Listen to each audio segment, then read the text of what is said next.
Koh-Lanta, des précisions sur la date de tournage de la saison 2019 Koh-Lanta 2019. Après le scandale qui a entaché l'émission et annulé une saison en cours de tournage, Denis Brognard a annoncé que la production était prête à remonter en selle. Mis à jour le 27 août 2018 à 14h36, dans les colonnes de Téléstar, Denis Brognard s'exprime sur le futur de Koh-Lanta, l'émission de télé-réalité ayant été contrainte à une annulation en catastrophe suite à des accusations d'agression sexuelle lors du tournage de la future saison. Les épisodes prévus pour une diffusion fin 2018 ne seront donc jamais diffusés et la production fourbisse leurs armes pour mettre sur pied une nouvelle saison, cette fois prévue pour 2019, sans plus de précision sur la date de diffusion.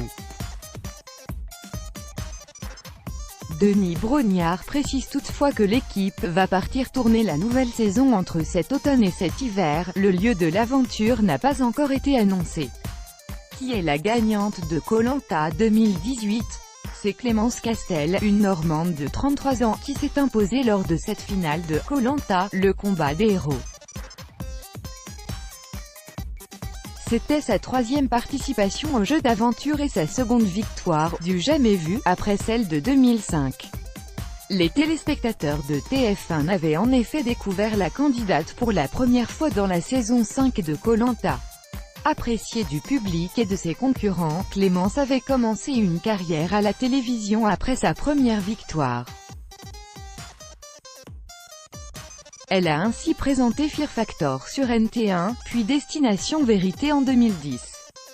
Elle prendra plus tard la décision de changer de vie et de quitter la vie parisienne pour s'installer en Normandie et ouvrir 3 établissements, 2 cafés-concerts, un à Saint-Lô, ouvert en 2008, et un à Cherbourg, ouvert en 2010, et un magasin de vêtements de cuir à Saint-Lô.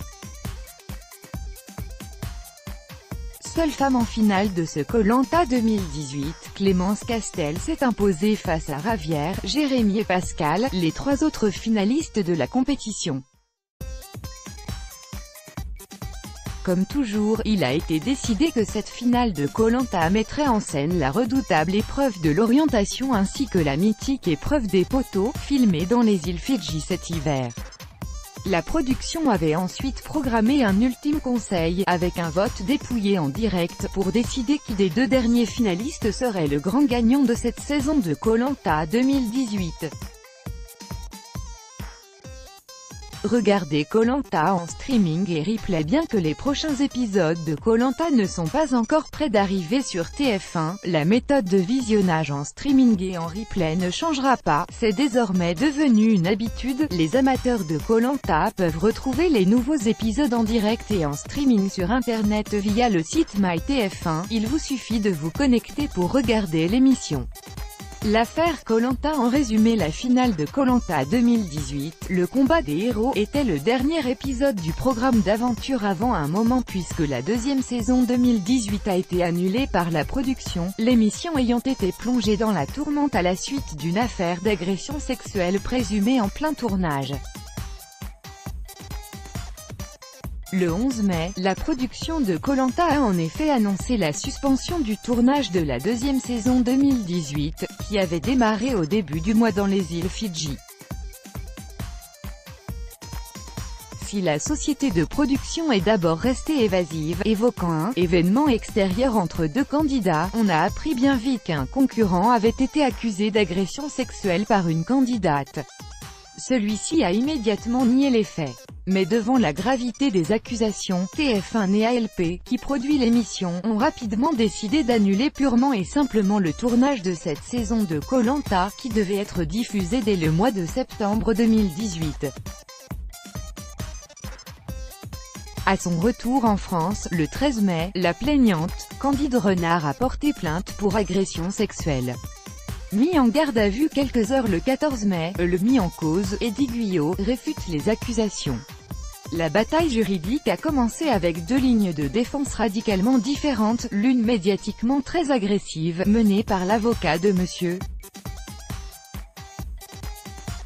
Guyot, l'autre plus silencieuse du côté de Mme Renard. Un résumé complet de l'affaire est disponible dans le dossier ci-dessous. Agression sexuelle dans Koh-Lanta, ce que l'on sait sur l'affaire, voir le dossier qui est Candide Renard. L'identité de la plaignante de ce qu'il convient désormais d'appeler « l'affaire Koh-Lanta 2018 » a vite été dévoilée.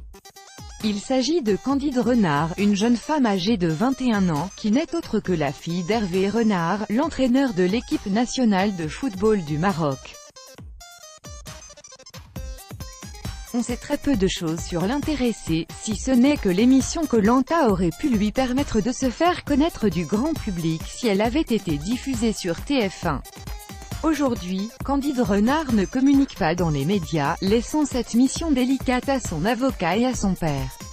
Elle a même supprimé son compte Instagram après avoir porté plainte contre Eddie Guyot pour agression sexuelle le 13 mai dernier.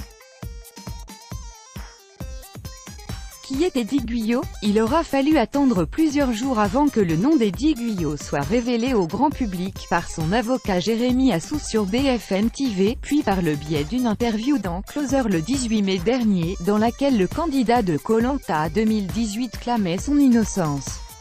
Le Parisien a aussi publié un portrait du candidat accusé d'agression sexuelle par Candide Renard. Eddie Guyot est présenté comme un forain de 33 ans, habitant près de Nancy en Meurthe-et-Moselle. Il serait père de famille et sa femme attendrait un deuxième enfant. Il aurait des parts dans un restaurant de Nancy et posséderait un manège appelé le Shaker Dance dans la ville.